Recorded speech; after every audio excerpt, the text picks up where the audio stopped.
first episode of The Howler. I'm Leah Jones. And I'm Gracie Lewis with your local news, bringing you the latest from around Flora High School and beyond. We kick things off with softball. This summer, the Flora Wolfgals High School hosted a softball camp for girls ranging from 2nd grade all the way up to 12th. The camp gave youth athletes the opportunity to improve both their knowledge and their skill of the game.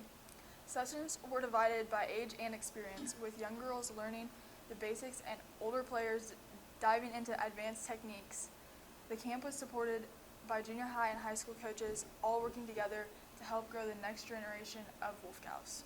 From the diamond to the gritty this summer, the Flora Wolves football team also held their youth camp, welcoming 42 incoming 1st through 4th graders from June 16th through the 18th. It went really well. We had a 3-day camp for kids 1st through 4th grade, and it's great to get all those kids out there to see the future of our program and get them excited for football. During the camp, kids ran through drills for linemen, receivers, running backs, and quarterbacks.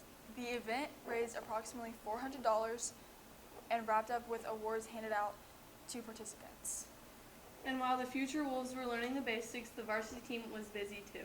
They practiced, lifted, and competed in several 7-on-7s and lineman camps, including stops at Casey's, Vandalia, SIUC, and ISU. Also happening during that time, the football field received a fresh update with new sod and goalposts just in time for the new season. A few varsity players even took their dedication further, attending the FCA camp at Richland County High School. In total, 15 players participated in the 7-on-7s and 4 attended lineman camps. They went really well. We went to KZ and SIU. We got a really good returning quarterback that always helps for our 7-on-7, and some young receivers that really benefit them as well. And same for defense. We got some returning starters and some young guys that needed some work. So they were really successful 7-on-7s for us this summer. We have a returning 3-year starter quarterback. We have a great running back coming back. We got some young receivers, but probably the most exciting thing is our offense and defensive line. That's where football games are won and lost in the trenches, and we are really excited to see what those guys do. Basketball season may be a ways off, but the Wolfgals basketball team got an early start with their summer camp from June 23rd to the 26th. Led by current high school players, girls from 1st to 8th grade practiced a variety of skills while growing their basketball IQ. Around 60 campers attended in total, each receiving a free t-shirt. The camp also served as a fundraiser for the program. Meanwhile, high school players stayed active in the afternoons with open gym sessions. Another summer favorite returned in June, Frog Island Tennis Camp. For the 5th consecutive year, over 150 campers took part in the week-long event filled with fundamentals, games, and practice. The highlight of the week, Water Day, where campers volleyed water balloons for a fun finish to their training. The camp raised $300 after covering shirt costs, and 48 former and current players earned either community service hours or pay for helping out. Shifting from courts to cast, the Flora High School Bass Club had a strong showing this summer, competing in multiple tournaments. At Bora Lake, Mason Jones and Clay Reinhardt reeled in first place. At Forbes Lake, Lucas Conrad and Eli Walker earned the top spot. The final 2 tournaments were held at Raccoon Lake and Centralia Lake, where Ison Lusk and Logan Keach took home first place finishes in both. Junior Carter Spitzner says he's aiming high this season, looking to make it to sectionals and hopefully state. Meanwhile, the sound of drums and brass filled the air this summer at the FHS Marching Wolves kicked off band camp for the 2025 season. This show brings more challenging music and increased movement on the field. Really, it sat around a grade 2.5 to a grade 3, which is right at good standard high school level music.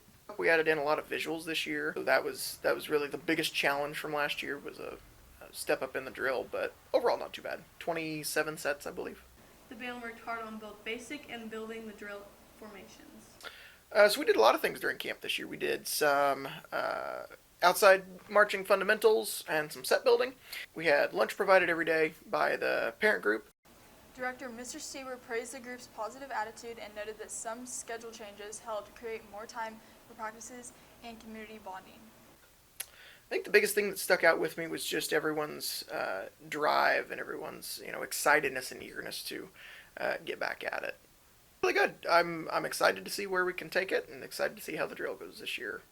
I think the biggest thing I changed was probably adding in that team building time and stretching out camp a little bit, just making it just a little bit longer to give us more time for music rehearsals and give us more time for that team building.